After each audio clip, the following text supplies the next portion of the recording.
2025โฆษกพนักงานสุริพงษ์รับหน้าที่ในการนำเสนอข่าวภาคเที่ยงในมื้อนี้มีข่าวภายในข่าวต่างประเทศพร้อมด้วยข่าวกีฬามานำเสนอเริ่มด้วยข่าวการดำเนินกองประชุมสมัยวิสามัญเทื่อที่2สภาแห่งชาติสุดที่9ในเช้าของมื้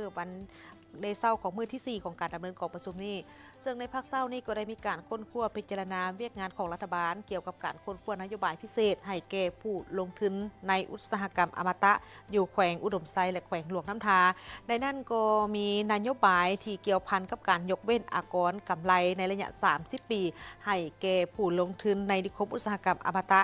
ซึ่งรายละเอียดนี้ติดตามได้จากดวงวิเศษมีรายงาน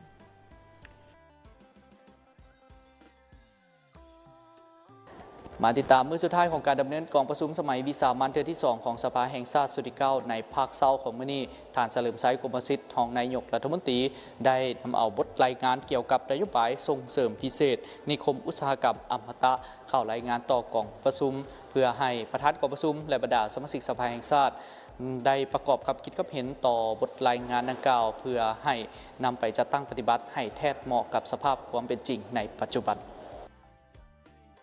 กองประชุมโดยภายใต้การเป็นประธานของท่านไซสมพร พรหมวิหารประธานสภาแห่งชาติท่านเฉลิมชัย กมลสิทธิ์รองนายกรัฐมนตรีได้รายงานเกี่ยวกับการค้นคว้านโยบายพิเศษให้แก่ผู้ลงทุนในนิคมอุตสาหกรรมอมตะถึงความเป็นมาความจำเป็นและกระบวนการค้นคว้าห้างดับรัดการศึกษานโยบายส่งเสริมดึงดูดการลงทุนในนิคมอุตสาหกรรมอมตะเป็นโครงการพัฒนานิคมอุตสาหกรรมอยู่เมืองนาหม้อแขวงอุดมไซและนาเตยเมืองและแขวงหลวงน้ำทาในนั้นแม่นนโยบายที่เกี่ยวพันกับการยกเว้นอากรกำไรระยะ30 ปีให้แก่ผู้ลงทุนในนิคมอุตสาหกรรมดังกล่าวนโยบายยกเว้นการเก็บอากรกำไร30 ปีเป็นนโยบายสูงเมื่อเทียบใส่การให้นโยบายดังกล่าวอยู่ประเทศในภาคพื้นอาเซียนแต่เป็นหยังรัฐบาลจึงเห็นว่ามีความจำเป็นทั้งนี้ก็ย้อนว่าประเทศเฮามีข้อจำกัดหลายด้านเมื่อเทียบกับประเทศเพื่อนบ้านเป็นต้นที่ตั้งภูมิสันฐานของโครงการบ่เอื้ออำนวยในขณะเดียวกันพื้นฐานโครงล่างยังบ่ได้รับการพัฒนาผู้พัฒนานิคมจำเป็นต้องได้ลงทุนหลายตลาดภายในของเฮามีจำกัดประเทศเฮายังยุ่งยากทางด้านเศรษฐกิจการเงินแหล่งทุนมากระตุ้นเศรษฐกิจยังจำกัดแรงงานหนุ่มเคลื่อนย้ายไปเฮ็ดเวียกอยู่ต่างประเทศเป็นจำนวนหลายอันเฮ็ดให้ขาดแคลนแรงงานในหลายปีมานี้การลงทุนของต่างประเทศในของเขตอุตสาหกรรมปรุงแต่งมีจำกัดส่วนใหญ่แม่นสุมใส่แขนงพลังงานและบ่อแห่เท่านั้นดังนั้นการยกเว้นการเก็บอากรกำไรดังกล่าวนี้จึงเป็นเครื่องมือที่สำคัญของรัฐบาลเพื่อดึงดูดและกระตุ้นการลงทุนในแขนงอุตสาหกรรมปรุงแต่งสร้างเวียกเฮ็ดงานทำและดึงดูดแรงงานกลับคืนประเทศดึงเม็ดเงินเข้าประเทศเพื่อประกอบส่วนสร้างความมั่นคงและเสถียรภาพทางด้านการเงินและเงินตราให้แก่ประเทศเฮานโยบายของรัฐบาลที่เสนอมานี้ได้ผ่านกระบวนการและขั้นตอนที่กำหนดในกฎหมายว่าโดยการสร้างนิติกรรมได้ผ่านกองประชุมสัมมนาเปิดกว้างหลายครั้งได้ผ่านกองประชุมคณะประจำสภา3 ครั้งได้ผ่านกองประชุมกรมการเมืองศูนย์กลางพรรคและได้ผ่านกองประชุมยกสูงคุณภาพเนื้อในให้แก่กองประชุมวิสามัญเทื่อที่2ของสภาแห่งชาติชุดที่9นี้ของเฮาสามารถว่าได้ว่ากระบวนการค้นคว้าและการประกอบความเห็นและการปรับปรุงนิติกรรมนี้แม้นมีลักษณะเปิดกว้างโปร่งใสลึกซึ้งและถูกตามขั้นตอนกรมการเมืองศูนย์กลางพรรคจึงได้มีทิศชี้นำเอานโยบายพิเศษดังกล่าวมาถักถามอธิบายชี้แจงเพื่อให้สมาชิกสภามีความเห็นก่อนสภาแห่งชาติจะพิจารณาและอำเอา ดังนั้นในนามรัฐบาลข้าพเจ้าจึงเสนอมายังประธานสมาชิกสภาให้การพิจารณาและให้การสนับสนุนต่อนโยบายดังกล่าวนี้เพื่อให้รัฐบาลสามารถนำใช้เป็นเครื่องมือในการส่งเสริมและดึงดูดการลงทุนในนิคมอุตสาหกรรมอมตะทั้งจะเป็นการประกอบส่วนเข้าในการส่งออกการสร้างเลี้ยงเฮ็ดการทำดึงดูดแรงงานกลับคืนประเทศเนใส่ยู่แห้งการหันเป็นอุตสาหกรรมการผลิตอุตสาหกรรมปรุงแต่งหันเปลี่ยนโครงประกอบเศรษฐกิจจากขายวัตถุดิบขายทรัพยากรธรรมชาติไปสู่การสร้างพื้นฐานการผลิตอย่างแข็งแรงในประเทศเฮาจากนั้นต่างหน้าคณะประจำสภาแห่งชาติแมนเห็นดีด้านหลักการต่อกับการกำหนดนโยบายส่งเสริมพิเศษโดยรวมและโดยเฉพาะก็แมนการขอยกเว้นอากรกำไรระยะ30 ปีให้ผู้ลงทุนที่เข้ามาลงทุนภายใน7 ปี ภายหลังดำรัดว่าด้วยนิคมอุตสาหกรรมอมตะเนื่องจากว่าการค้นคว้ากำหนดนโยบายดังกล่าวแม่นสอดคล้องตามมาตรา 64 ของกฎหมายว่าด้วยการส่งเสริมการลงทุนฉบับปรับปรุงปี 2024 ทั้งนี้เพื่อสร้างเงื่อนไขเอื้ออำนวยส่งเสริมและดึงดูดเอาการลงทุนจากต่างประเทศในสภาพแวดล้อมของภาคพืชและสากลมีการเคลื่อนย้ายฐานการผลิตมีการแข่งขันสูงเพื่อดึงดูดการลงทุนต่างประเทศเข้ามาลงทุนในนิคมอุตสาหกรรมของสาธารณรัฐประชาธิปไตยประชาชนลาวด้วยรูปแบบอุตสาหกรรมต้องโซ่ที่นำไส้วัตถุดิบอยู่ภายในเป็นต้นตอสร้างมูลค่าเพิ่มและส่งออกติดพันกับการนำไส้ทาแห้งการบริการขนส่งภายในให้เกิดประโยชน์สูงสุดให้ผู้พัฒนาจะตั้งปฏิบัติการยกย้ายจัดสรรสดเสยให้ประชาชนผู้ได้รับผลกระทบจากการพัฒนาโครงการประกอบส่วนในการพัฒนาชุมชนและท้องถิ่นที่นิคมอุตสาหกรรมตั้งอยู่รวมทั้งให้บุริมสิทธิ์และนำใส่แรงงานภายในยกระดับและพัฒนาฝีมือแรงงานให้ประชาชนอยู่กับเขตอ้อมขางนี้เนาะในการนำใส่เทคโนโลยีให้แก่แรงงานดังกล่าวมีกลไกการบริการประตูเดียวรับประกันให้มีความสะดวกว่องไวโปร่งใสและตรวจสอบได้มีการประสานงานในการคุ้มครองระหว่างศูนย์กลางและท้องถิ่นแสดงการศูนย์กลางและท้องถิ่นด้วยกันตามทิศสามสางเนาะให้มีความโรงเรียนมีประสิทธิภาพและประสิทธิผลพร้อมทั้งมีการติดตามกวดกาและประเมินผลการเคลื่อนไหวลงทุนของผู้พัฒนาก็คือผู้ลงทุนในนิคมอุตสาหกรรมดังกล่าวในทุกๆปีแล้วสรุปรายงานผลการประเมินดังกล่าวต่อคณะประจำสภาแห่งชาติเพื่อพิจารณาให้ผู้พัฒนาและผู้ลงทุนให้การร่วมมือและประกอบส่วนกับองค์การปกครองท้องถิ่นเขาในเวียงงานรักษาความสงบปลอดภัยและความเป็นระเบียบเรียบร้อยภายในนิคมอุตสาหกรรมและเขตอ้อมแอมให้เข้มงวดผ่านมาบริษัทผู้พัฒนาได้เซ็นสัญญากับรัฐบาลในปี 2018 ได้ร่วมกับบริษัทชั้นนำของต่างประเทศศึกษาความเป็นไปได้ของโครงการได้เซ็นสัญญาพัฒนาโครงการในปี 2022 มาฮอดปัจจุบันได้ชดเชยเนื้อที่ดินทั้งหมดได้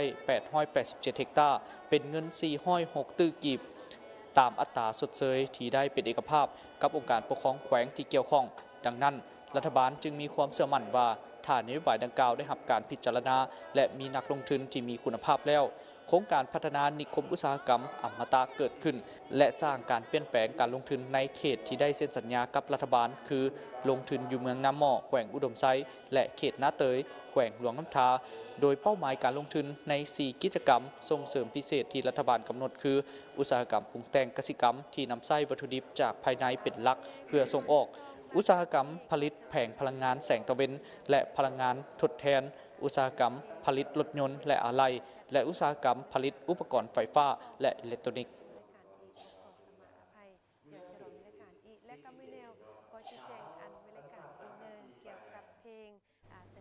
และในการดำเนินกองประชุมสภาในครั้งนี้ผ่านการรายงานเกี่ยวกับนโยบายส่งเสริมพิเศษนิคมอุตสาหกรรมอมตะของฐานเฉลิมไซโกมสิทธิ์รองนายกรัฐมนตรีต่อกองประชุมสมัยวิสามันเทือที่ 2 สภาแห่งชาติสุดที่ 9 นี้บรรดาสมาชิกสภาแห่งชาติก็ได้มีการประกอบส่วนคำคิดคำเห็นเข้าใส่บทรายงานโดยเฉพาะก็เป็นการค้นคว้าในการออกนิติกรรมให้เป็นอันละเอียดมีความชัดเจนหัดกุมและแทดเหมาะกับจุดพิเศษของนิคมอุตสาหกรรมบนพื้นฐานสอดคล้องกับนโยบายส่งเสริมพิเศษและนิติกรรมที่เกี่ยวข้อง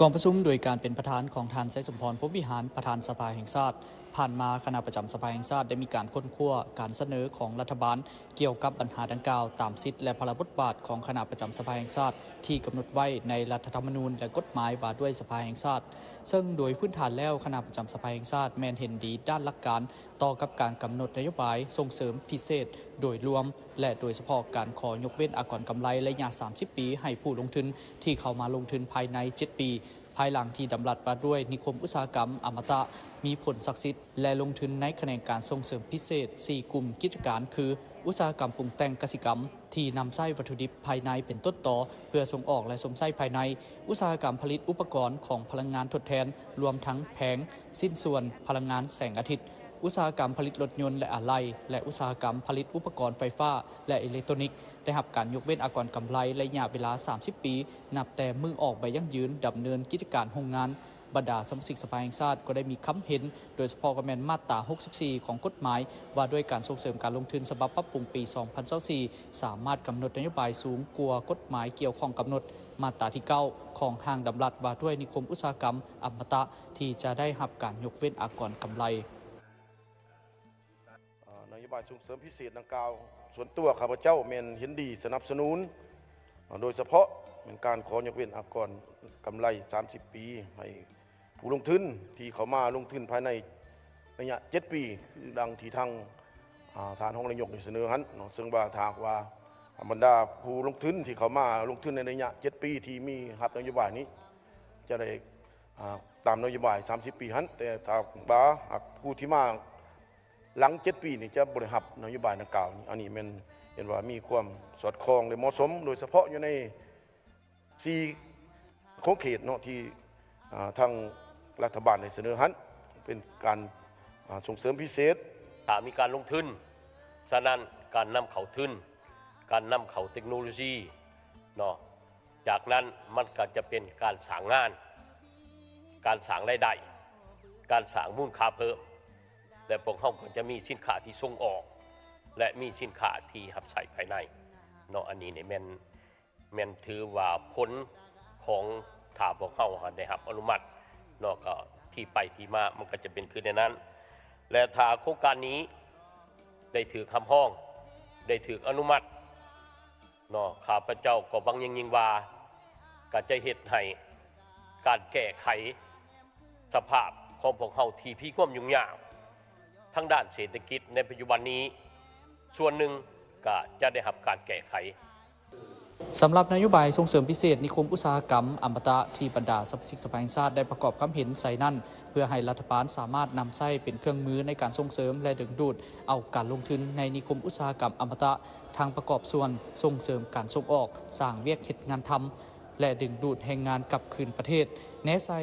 ยู่แหงการหันเป็นอุตสาหกรรมการผลิตอุตสาหกรรมปรุงแต่งหันเปลี่ยนโครงประกอบเศรษฐกิจจากการขายวัตถุดิบขายทรัพยากรธรรมชาติไปสู่การสร้างพื้นฐานการผลิตอย่างแข็งแรงในประเทศเฮา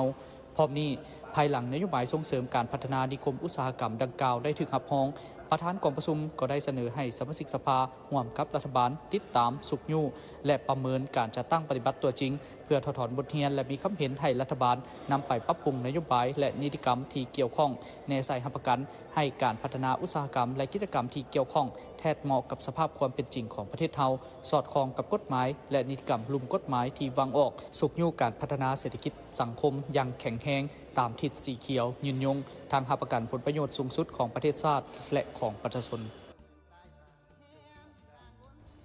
พิธีเปิดการนำไส้สางพางเพื่อเก็บรักษายานพาหนะของทั้งสางทาบกธนาแรงและการร่วมมือเสาสินเสือสำหรับยานพาหนะระบบสางพางระหว่างบริษัททาบกธนาแรงจำกัดผู้เดียวและบริษัทลาวไฟแนนเชียลสินเสือจำกัด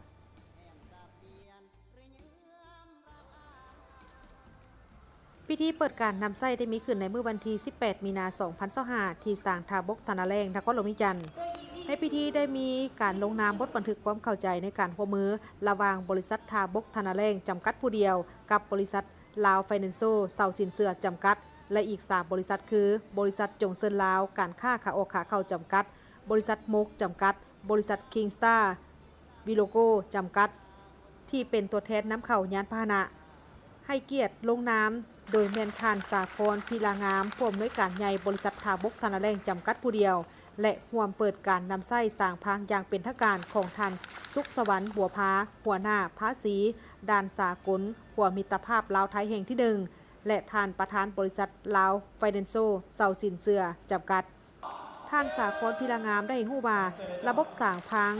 ที่ตั้งอยู่ด้านซ้ายแดนเขตทาบกธนาแรงเป็นโครงหลังพื้นฐานสำคัญในการอำนวยความสะดวกให้กับการนำเข้าและส่งออกสินค้าข้ามแดนโดยมีจุดประสงค์หลักเพื่อสนับสนุนการค้าระหว่างประเทศและยังช่วยเสริมสร้างความมั่นคงในการจัดการสินค้าคงค้างในระหว่างการขนส่งข้ามประเทศอย่างมีประสิทธิภาพถือว่าเป็นโครงการที่สะท้อนถึงความสำคัญของการเชื่อมโยงเศรษฐกิจระหว่างประเทศรวมไปถึงการพัฒนาทางด้านโลจิสติกส์และการค้าในภูมิภาคอาเซียนระบบสางในการเก็บรักษาสินค้าของบริษัท ทาบกธนาแรงประกอบมี5ประเภทคือสร้างเก็บเมียนสินค้าสัวขาวสร้างพางสร้างอุตสาหกรรมสร้างพิเศษสร้างนิติบุคคลทั่วไปในเมื่อนี้มี3ฝ่ายที่ได้เสร็จอย่างพร้อมกันส่วนใหญ่มันผู้นำเข้าพาหนะบริษัท Financial เนาะที่ว่าให้สินเชื่อแล้วก็สร้างผังเนาะของทาบกทาแรงนี่เป็นผู้ดูแลฮะและเป็นตัวกลางให้ทั้งสองฝั่งเนาะผู้ให้สินเชื่อกับผู้นำเข้าหันเฮานี่เป็นตัวกลางหมายความว่าเฮ็ดหน้าที่เก็บรักษาดูแลบัญชีสินค้าทั้งหมดสภาพทั้งหมดแล้วก็เรียกว่าจำนวนการเข้ากันออกสร้างนี้ของสินค้าบรรดารุ่นดังกล่าวนี้ให้มีครบถ้วนโปร่งใสแล้วก็สามารถติดตามได้เนาะซึ่งในนั้นเวลาเก็บภาษีหรือจ่ายภาษีนั้นแม่นจะจ่ายตอนที่ว่าเอาสินค้าออกจากสร้างผลแล้วตัวนี้นี่แม่นการทดลองเบื้องต้นเราเริ่มจากพาหนะนำเข้านิสกรเนาะในอนาคตต่อไปนี่เราสามารถนำใช้ระบบสร้างผางนี่ต่อกับบรรดาสินค้านำเข้าทั้งหมดมันจะเป็นคล้ายๆกับโชว์รูมนะไหมครับพวกท่านนำเข้ามาละจำนวนไล่ก็ได้เพราะเวลานำเข้ามาไล่มันจะได้มีอำนาจต่อรองในการได้ราคาที่ต่ำกว่าประมาณนั้นมาเก็บรักษาวันนี้ระยะหนึ่งแล้วก็สามารถ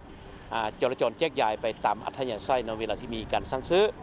ซึ่งตัวนี้ก็เป็นการชะลอในการเสียภาษีอากรให้กับบรรดา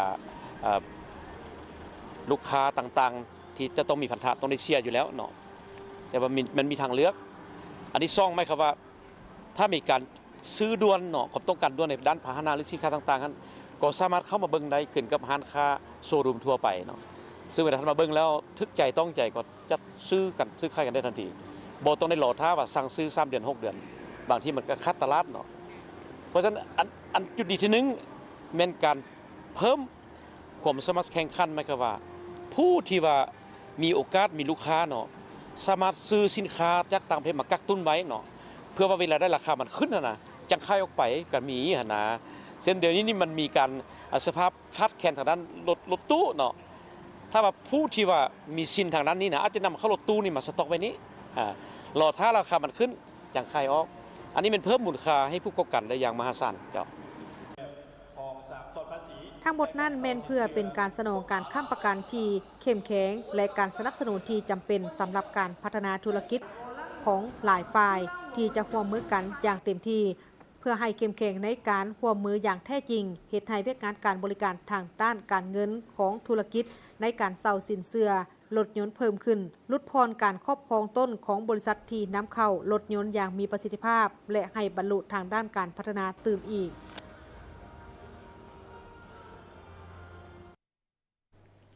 จะพาท่านผู้ชมไปเบิ่งภาพบรรยากาศและความประทับใจของของบรรดามวลชนชาวนครหลวงวิจารณ์ที่ได้เข้าร่วมชมการผ่านการแสดงเพื่อเป็นการเฉลิมฉลองวันตั้งพรรคปฏิบัติลาวครบรอบ70 ปีโดยผ่านการแสดงในครั้งนี้มีขึ้นอยู่ที่หอวัฒนธรรมแห่งชาติ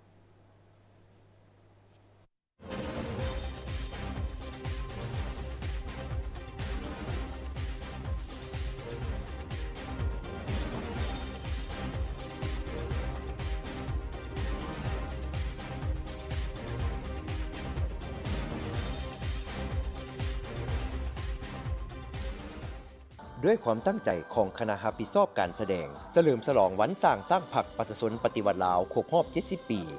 และอยากให้ผู้ชมได้เห็นถึงความเป็นมาของบรรยากาศและความเป็นมาแต่อดีตถึงปัจจุบันการแสดงศิลปะวรรณคดีห้องเพลงและกายศิลป์สายหูปเงาเพื่อเฉลิมฉลองวันดังกล่าวได้นำใส่กำลังพลก็คือนักห้องและนักศิลปะเป็นจำนวนหลายที่มาจากกองศิลปากรแห่งชาติกองศิลปากรกองทัพประชาชนลาวกองศิลปากรกำลังป้องกันความสงบโรงเรียนศิลปะแห่งชาติกองละครโรงกายศิลป์แห่งชาติและนักศิลปินกิตติมศักดิ์ผับเสริญมาร่วมห้องเพลงและแสดงศิลปะหลากหลายรายการที่มีความเบิกบานมวลซื่นเป็นต้นบรรดาบทเพลงต่างๆบ่ว่าจะเป็นการห้องเพลงรวมหมู่ประกอบภาพในสมัยต่อสู้กู้ชาติต้านจักรพรรดิลาเมืองขึ้นแบบเก่าและแบบใหม่และระยะปกปักรักษาและสร้างสาพัฒนาประเทศชาตินับแต่ปี 1975 เป็นต้นมาภายใต้การชี้นำนำพา อันสลาดซองใสของพรรคประชาชนปฏิวัติลาวในแต่ละระยะ แมนโดยเป็นหลักกับแมนกระทรวงแถลงข่าววัฒนธรรมและท่องเที่ยวของพวกเขาเนาะมีกองศิลปากรแห่งชาติกองกัญญศิลป์แห่งชาติกองละครแห่งชาติโรงเรียนวิทยาลัยศิลปะแห่งชาติแล้วก็กองศิลปากรป้องกันความสงบกองศิลปากรป้องกันการก้าเกี่ยมรายการแสดงของพวกเขาเนาะหับไส้วันสร้างตั้งพรรคประชาชนปฏิวัติลาวนี้พวกเขาก็ได้ก้าเกี่ยมมานี่เริ่มต้นปี 2025พวกเขาได้เริ่มก้าเกี่ยมรายการแสดงแล้วก็ออกแบบการแสดงการแสดงทั้งหมดที่พวกเขาได้นำมานี่เนาะก็มีพวกเขาจะจัดเป็นภาคเป็น2ภาคเจ้าภาคที่1ก็เป็นเสพดนตรีออร์เคสตราจะมี3บทเพลงและภาคที่2จะเป็นการแสดงฟ้อนประสานห้องดนตรีภาพแสงสีเสียงแล้วก็มีละครมีกัญญศิลป์ประกอบเข้านำเจ้า ซึ่งบทเพลงและบทฟ้อนประกอบที่นำมาแสดงในครั้งนี้ประกอบมีเพลงบุญคุ้นผักเพลงการสร้างสาพัฒนาเมืองลาวเพลง70 ปีใต้ห่มถุงของผักเพลงบนเส้นทางเดินการแสดงกายศิลป์ตีลังกาถึงหาวไม้และอื่นๆนอกนี้ผู้เข้าร่วมยังได้หับสมรูปเงามูลเสื้อของผักและการดำเนินกองประชุมใหญ่ของพรรคประชาชนปฏิวัติลาวการห้องเพลงและการแสดงศิลปะต่างๆของแต่ละรายการแม้นมีความสำคัญยิ่งเกี่ยวกับมูลเสื้อของพรรคผลงานของผู้นำแต่ละหุ้นและสร้างความเบิกบานมวลซืนให้แก่บรรดาทานผู้ชม คือว่ามาสมเทานี้หันตื่นตันใจอยู่บนว่าเห็นครบตั้งแต่อันนั้นก่อนสิมีมือนี้ได้แล้วก็เห็น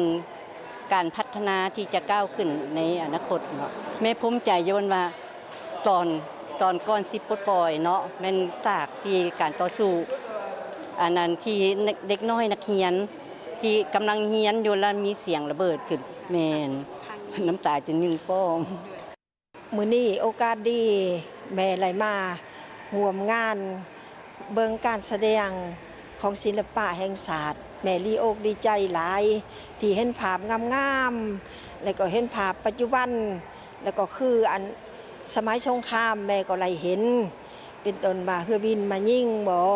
ประทับใจนะอันการแสดงครั้งนี้นะแม่ก็รู้สึกว่าดีอกดีใจหลายที่ว่าภาครัฐเพิ่นไหลเฮ็ดภาพคือตัวจริงแท้ๆนะแม่ดีใจหลายผ่านการรับชมได้เฮ็ดให้บรรดาผู้ชมรู้สึกได้ถึงภาพบรรยากาศเก่าๆบางฉากบางตอนเฮ็ดให้ผู้ชมน้ำตาซึมด้วยความรู้สึกคล้ายคือกับตนเองอยู่ในเหตุการณ์ดังกล่าวเห็นได้ภาพความหลังอดีตที่เคยผ่านมารู้สึกได้ถึงการต่อสู้กู้ชาติการผ่านสงครามอันแสนนักหน่วงของปวงชนชาวลาวการซี่นำพาของพรรคประชาชนปฏิวัติลาวจนมีไซนำมาสู่ความเจริญก้าวหน้าเป็นก้าวจนฮอดปัจจุบันบริษัท FMB พัฒนาเทคนิคและการค้าจำกัดโซลูมและศูนย์ซ่อมแปลงรถที่ทันสมัยที่ได้รับความไว้วางใจจากลูกค้าตลอดมา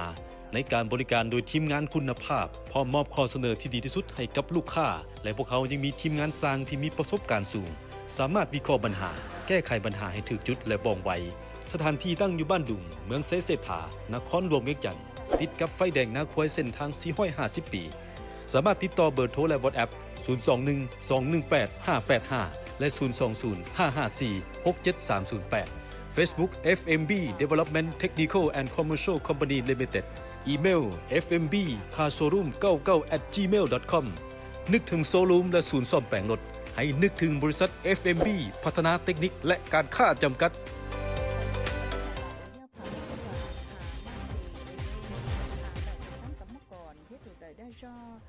จากนี้ไปติดตามชมการรายงานข่าวต่างประเทศพร้อมด้วยข่าวกีฬา